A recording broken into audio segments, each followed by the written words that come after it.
Assalamualaikum warahmatullahi wabarakatuh. Pada video kali ini, kami akan mempresentasikan mengenai sistem basis data terdistribusi. Anggotanya adalah saya sendiri, yaitu Junaidi Kristiono Sahari dan Asep Hidayat dari kelas CF18E. Pengertiannya adalah, kita mulai dari basis data terlebih dahulu, adalah suatu susunan atau kumpulan data operasional lengkap dari suatu organisasi atau perusahaan yang diorganisir dan disimpan secara terintegrasi dengan menggunakan metode tertentu dengan menggunakan komputer, sehingga mampu memberikan informasi yang optimal kepada pemakainya.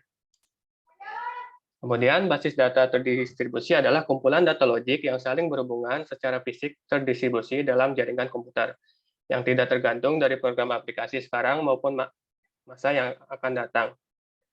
Basis data terdistribusi adalah suatu basis data yang berada di bawah kendali sistem manajemen basis data atau DBMS, terpusat dengan piranti penyimpanan yang terpisah-pisah satu dari yang lainnya. Tempat penyimpanan ini dapat juga berada di satu lokasi yang secara fisik berdekatan, misalnya dalam suatu ruangan atau suatu bangunan, atau terpisah oleh jarak yang jauh dan terhubung melalui jaringan internet. Kemudian basis data terdistribusi pada dasarnya adalah bagian dari sistem komputer terdistribusi atau disebut juga distributed computing. Distributed computing sendiri adalah sistem yang dapat membuat komputer-komputer yang berbeda dan bekerja secara bersamaan dapat saling bertukar informasi dalam suatu kesatuan sistem. Dengan basis data terdistribusi, operasi basis data dapat dikendalikan dari satu mesin atau komputer dan dijalankan pada mesin-mesin yang lain. Kemudian pengguna atau disebut user dalam sebuah basis data terdistribusi bisa mengakses basis data melalui dua jenis transaksi, yaitu pertama, transaksi lokal adalah transaksi yang tidak memerlukan data dari tempat lain. Yang kedua adalah transaksi global adalah transaksi dengan kebutuhan akan data dari tempat lain.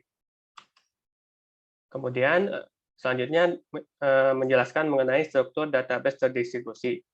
Yang pertama adalah kumpulan data yang digunakan bersama secara logik tersebar pada sejumlah komputer yang berbeda. Yang kedua adalah komputer yang dihubungkan menggunakan jaringan komunikasi. Yang ketiga adalah data pada masing-masing situs dapat menangani aplikasi-aplikasi lokal secara otonom. Yang keempat adalah data pada masing-masing situs di bawah kendali satu sistem manajemen database atau DBMS. Yang kelima adalah masing-masing DBMS berpartisipasi dalam sedikitnya satu aplikasi global. Kemudian karakteristik database terdistribusi. Yang pertama adalah data disimpan di sejumlah tempat. Yang kedua adalah prosesor pada tempat yang berbeda tersebut dihubungkan dengan jaringan komputer. Yang ketiga adalah sistem basis data terdistribusi bukan terdiri dari sekumpulan file yang berada pada berbagai tempat, tetapi pada sebuah basis data di berbagai tempat.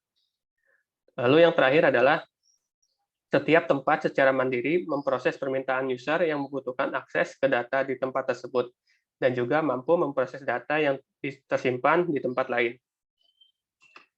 Selanjutnya akan dijelaskan oleh Asep Hidayat. Baik, selanjutnya akan saya jelaskan yaitu tentang desain basis data terdistribusi.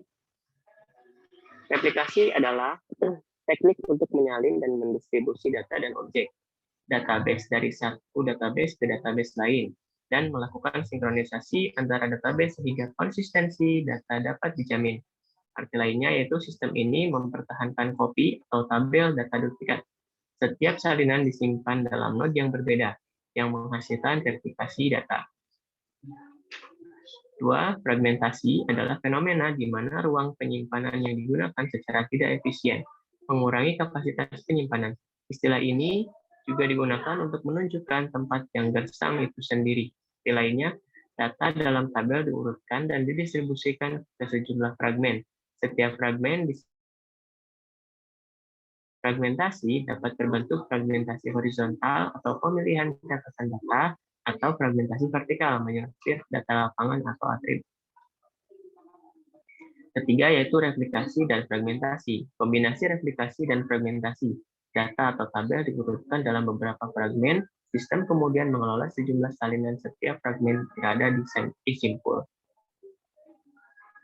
Kelebihan database terdistribusi yaitu diantaranya manajemen data yang transparan, mengacu pada struktur organisasi, meningkat menjadi saham dan otonomi lokal, meningkatkan ketersediaan data, meningkatkan kehandalan, bekerja untuk meningkatkan kinerja, memfasilitasi pengembang sistem.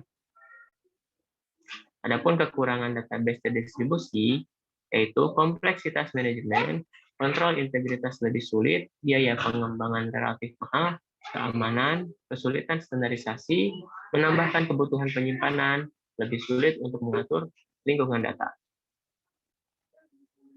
Ya, sekian terima kasih presentasi dari kelompok kami.